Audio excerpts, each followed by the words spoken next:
Quran is saying, if you think it's not from God, then you, in principle, should also be able to write something like it.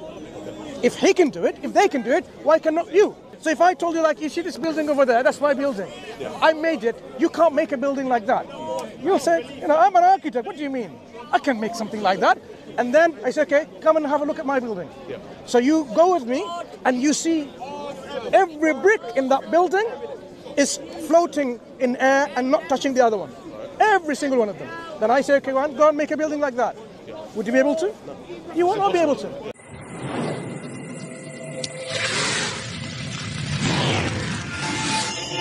What do the rocks dream of?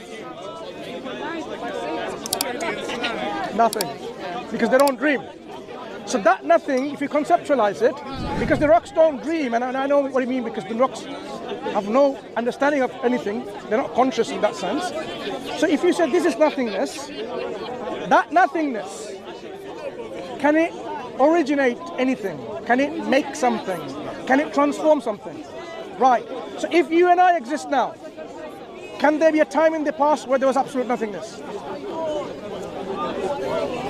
Can there be a time in the past where there's absolute nothingness? Absolute nothingness, the nothingness that we described. I don't understand how you come to the realization that I don't understand what your argument is, that nothingness came from, what do you mean? No. Nothingness is no thing. Nothing is no thing. It's not even an existence. It's a concept. It's the absence of everything. Right. It's a concept. It doesn't really exist. You cannot comprehend nothingness. But we can conceptually understand in contrast to what is something. The opposite to something is not something, which is nothingness. Yeah? No thing. Yeah. So if there was no thing, nothing, absolutely nothing, could you then have something? No. You need a reaction to something to happen. Right. So if something exists now, you and I, can there be a time in the past ever where there was absolute nothingness? No.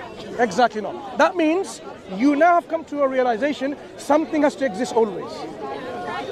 Good. So we accept that? Something has to exist always. Because if something didn't exist always, you're saying at one point there was nothing. But that nothing cannot originate something. So what is your argument? How did that... I'm developing it. Okay. But at least we know something has to exist always. If we accept that one, then we can move on. Does that make sense though? Yeah? Good. Let's move on. If something exists always, remember this something doesn't have a beginning of existence. It's always there. So whatever is always there, whether it's ad infinitum, where it's called infinite time, past, infinite something, whatever it is, it was capable of transformation. Because the universe now wasn't the universe 1,000 years ago, 1 million years ago. It has transformed. Now, for transformation, I am positing it requires at least 3 essential characteristics. Without these characteristics, no transformation is possible. Okay? Self-awareness, and I will explain each one in turn. Ability, will or volition, intention. To give you an example what I mean by that, you all eat. We have to eat to survive. Sometimes you make your own food, right? Most of the time we make our own food. We don't buy our food, make our own food. We have a kitchen. Imagine now I want to make a sandwich. Now, if I was unconscious, not self-aware, like I was sedated, I was dead, for example, would I be able to make a sandwich? No. So I need to at least conscious to make it. Clear? I was conscious, let me grant that. But if I were one with a will or intention to make a sandwich, I just sit there in my kitchen, thinking about writing poetry and, but never intending, willing to make a sandwich. Would a sandwich ever be made?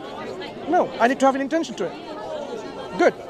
Now suppose I have the intention and I'm aware, I'm sitting there with the intent to make it, but these brothers, they tied me up. So that on my chair, everywhere in my mouth, my ears, my eyes, so I can't even program a computer and saying with my eyes, movement of my eyes, make a sandwich with a robot. I'm simply there. I have no ability to make it. Would I be able to make it? No. So at least from these examples we realized to make something which is a transformation. Sandwich is a transformation. It's not rearranging matter. Taking some pieces of bread, putting some butter or whatever, and then organizing in a particular form. It's a transformation. For this to happen, we must have these essential three minimum. There's more, but these are the three essential characteristics. So if we now use this and see, can we use this consistently in everything in life, even the origin of universe and so on, actually you will see that yes, if whatever existed always did not have those abilities, then you can't expect any transformation to happen. That means whatever it is, let's call it the originator, because God is a very loaded term. Not everyone will agree with it. Originator, transformer. Actually, it's better, isn't it? Transformer. The transformer. Something existed always, which is the transformer. Okay? That thing must possess these three essential characteristics. Awareness of self. Self-awareness is an important aspect. It is differentiating from something which is living. Robots are not self-aware. Artificial intelligence are not self-aware. Living beings are self-aware. So are we giving a property of consciousness, self-awareness, which is a property of living entities, something that is alive, rather than something that is a program? And then having the ability and the will. So you're saying something consciously wills to happen. Just like I would consciously want to make a sandwich. So this thing, the originator, the transformer, has qualities that we give to the originator, the creator. Because that is not a dead material object. It's like a living entity. Does that make sense so far? I'm sort of with you. Where do you disagree so far? Well, the fact that you said there has to be a creator. I didn't say there has to be a creator. I said there has to be these three essential conditions, characteristics, to be possessed inherently by that thing that exists always. Does it follow so far? Okay. Now think about that thing, which is conscious. Okay, but is there any other way where you can have other options? Could there be other way that transformation can happen? That's how you should come up with a pushback and saying, okay, let me see. Maybe there are alternative ways that this transformation can happen. That we don't need consciousness, that we don't need ability, we don't need intention or evolution. So you don't believe that evolution happened? That is a reaction after years. Evolution years. is a transformation of matter much later in our history of life. It's not. No. That's much later. A transformation happens.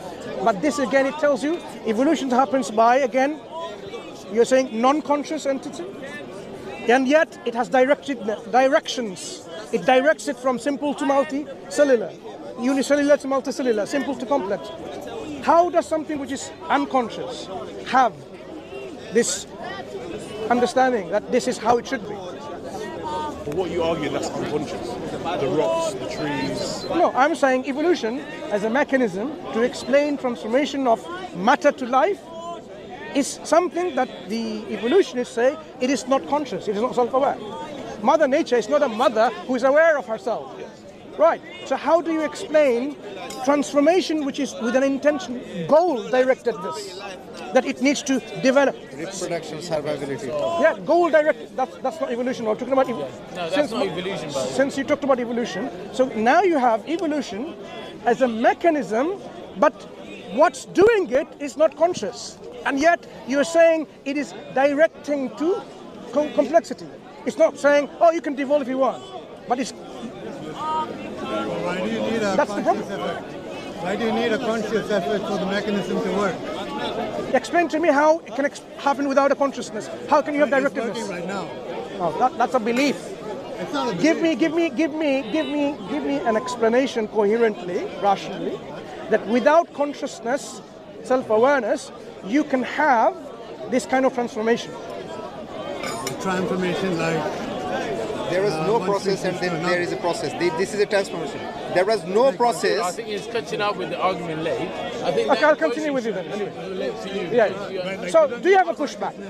to push I'm the pushing at this mechanism. moment. Now I'm listening to what you're saying. Yeah. So now we have arrived to a point where the thing that always existed is self-aware, conscious, possessor of intentional volition, and has ability.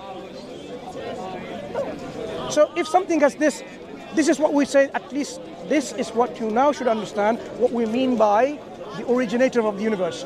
And what we say, God is someone that we should be thankful of, because that thing that brought us here in this transformation, with an intention to do so, knowing that we should say, oh, gave me lungs to breathe in air and have the exchange and oxygen and carbon dioxide. Oh, thank you for that.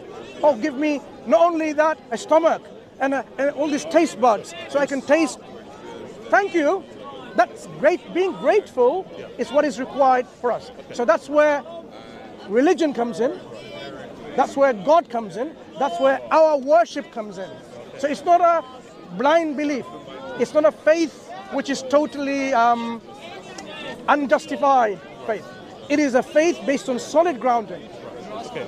So does Islam believe that science does happen, but Allah created everything that is around us? Islam considers science and religion as twin sisters. It was the Muslim scientists working within the Islamic civilization at one point, developing the methodology that we now have verification system, observation, verification, and so on and so forth, right? So that's why they were developing that. The West is heavily indebted to the Muslim civilization to give even the scientific methodology. So how can then science be something like, antithetical to Islam? When Islam developed, Science itself is the evidence. Islam developed. We're animals. And Islam doesn't agree with that. Wait a second. It's true. So how do we see science? Science is a great tool. Science is a great tool, but it has its scope and limitation. We cannot use science to say she is the most beautiful woman in the world. You have to use something else, right? There are other tools to measure and monitor, but not the science. Science has a different scope for that.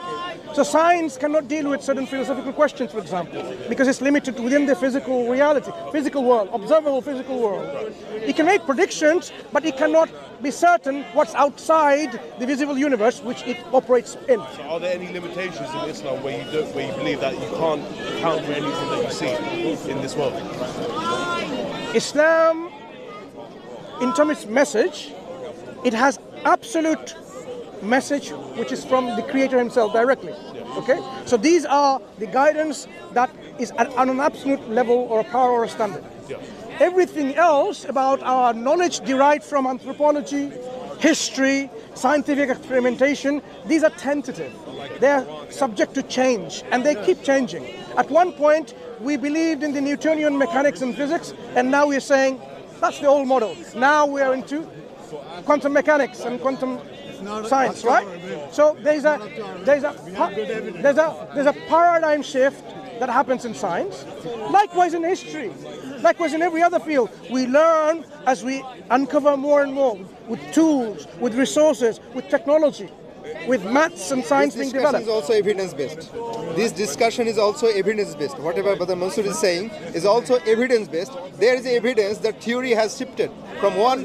Yes. I agree with that. So what do you? Why are you claiming that your claim is based on evidence and others' claim is not based on What was evidence? your background, if I may ask? No, that's not fair. That's not fair. My parents, they're both Indian. I was born Hindu, but I don't really follow any religion. Sure.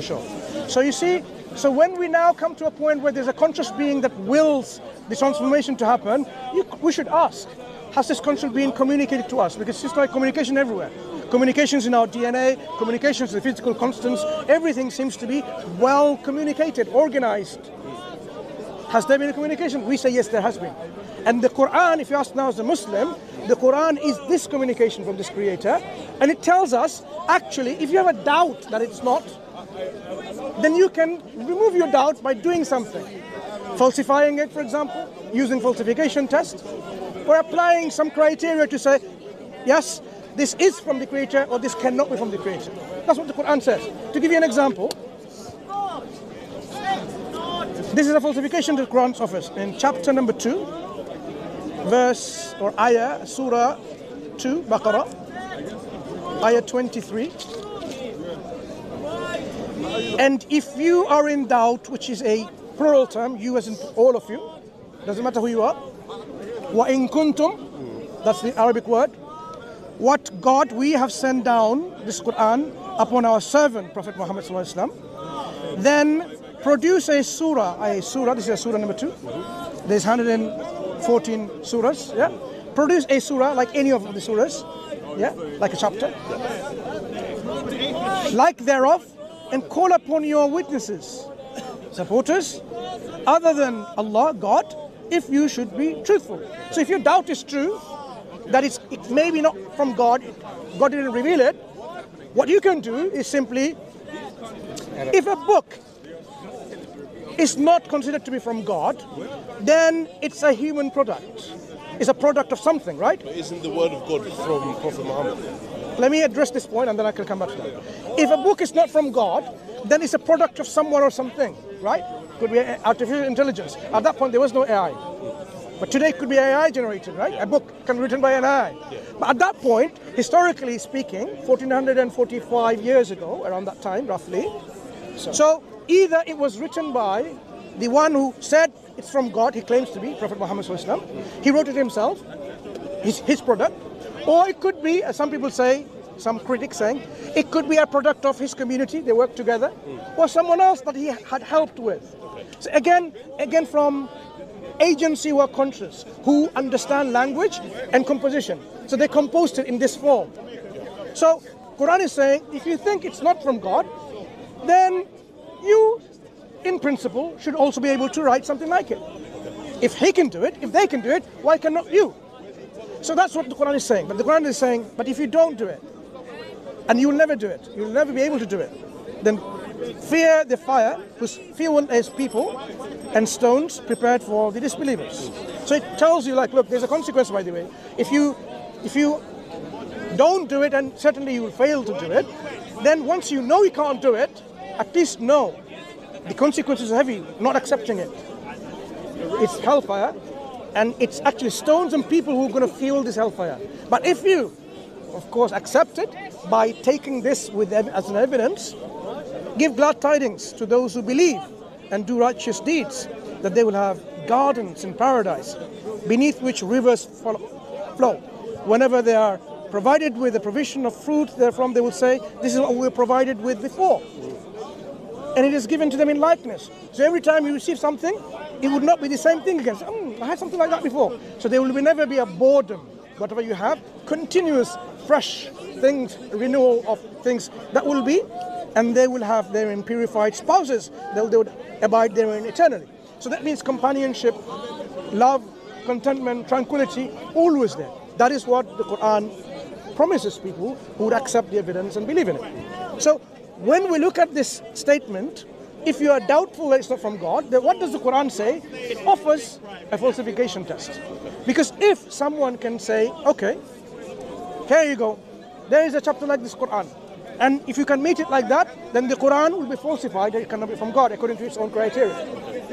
1400 years have gone. We are still waiting for people to say I've matched the Quran. Yeah? So this falsification test is a living testimony of the Quranic revelation, that if you're still doubtful, you know what you have to do, falsify. This is one of the falsification tests, there are others. So when we talk about how do we know this book, this communication from God, we have to have a mechanism. Otherwise, every Tom, Dick and Harry will believe, like, imagine now I can come along to you and say, God has made me a prophet. Give me your wallet, your phones, your jewelry, because you have to believe in me. Some people do that, right? You could say, right, this this is why is the word of God. This Islam is is the unique, you say. word of God. But if I told you there's a cat sitting there, but it's not cat sitting there, would you believe that it's there?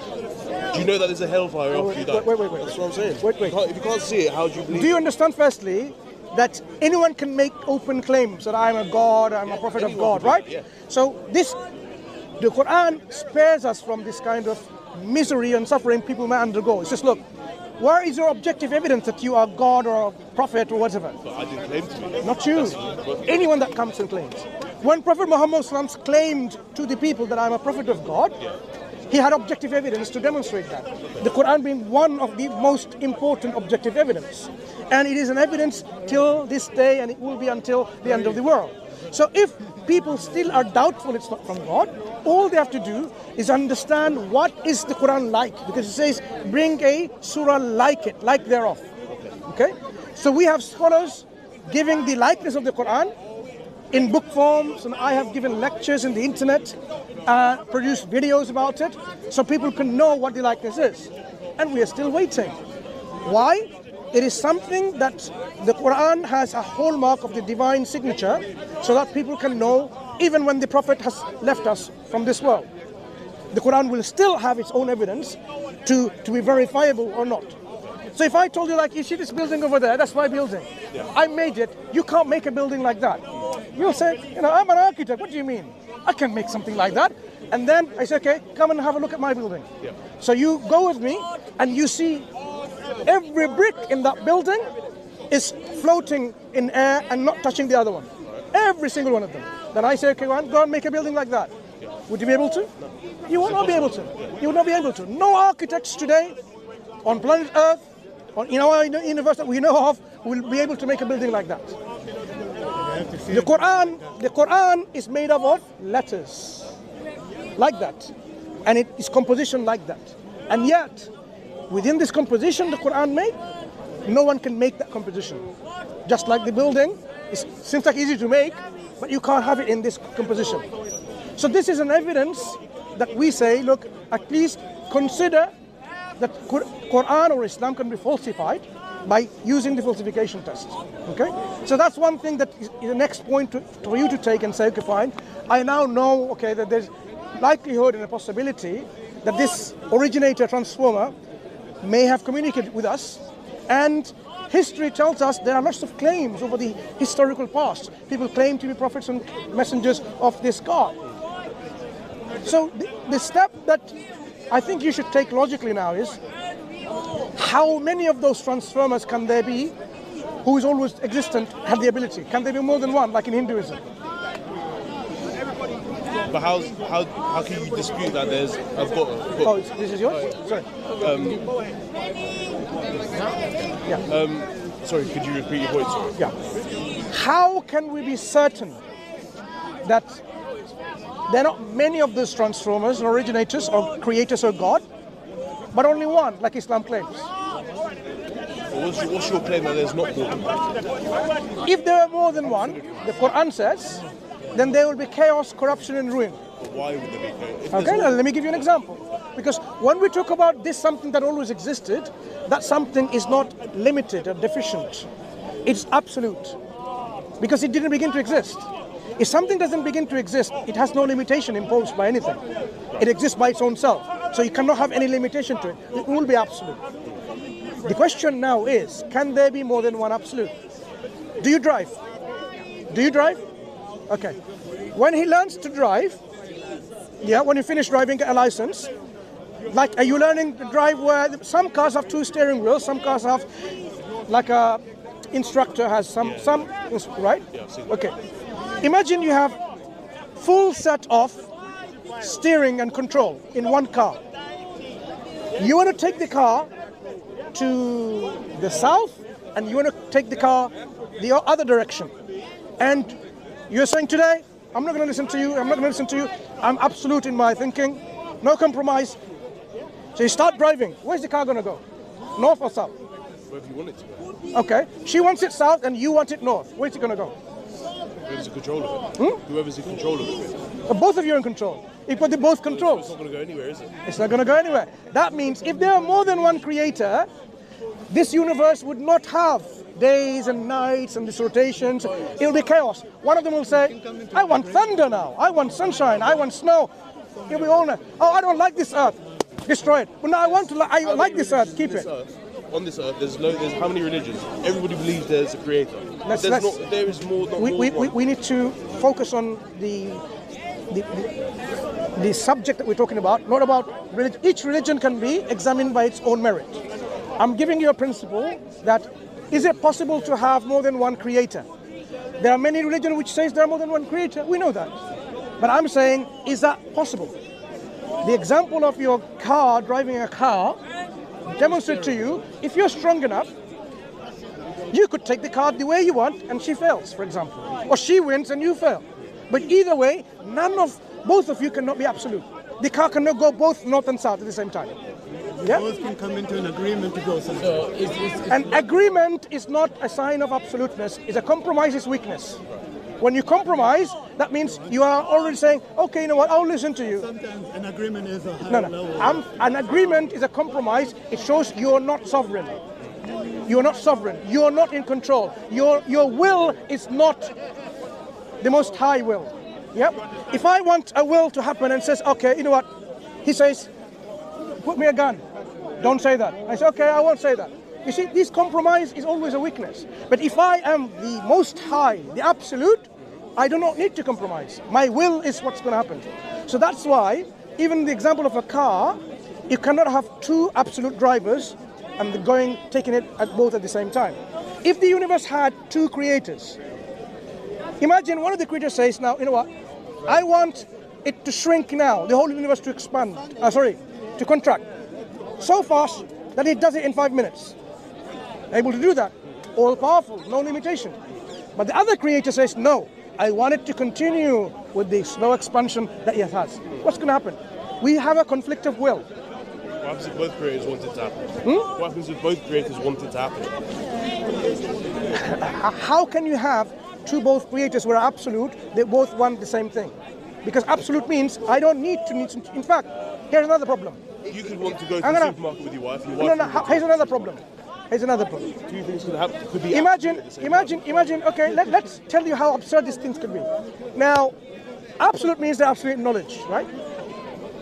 Imagine one of the creator has a plan, a thought, and he wants to keep it secret. Okay? So creator A wants to keep his plan secret. Is he able to do that? Yes, because he's all powerful. That's what it means, absolute. Creator B is all knowledgeable. He should be able to know everything, including the plan of the first one. So what happens? Does he find out the plan of God A, or God A keeps it secret? Two options, two possibilities. If he finds out, he failed to keep it secret, he's not absolute. If he doesn't find out, then he is not absolute. He is. You cannot have more than one absolute. I've given you two examples. I can keep on giving more and more, but I think this is sufficient to tell you you cannot have two absolute. That means a religion which advocates more than one absolute beings is a religion which is not rationally acceptable, coherent.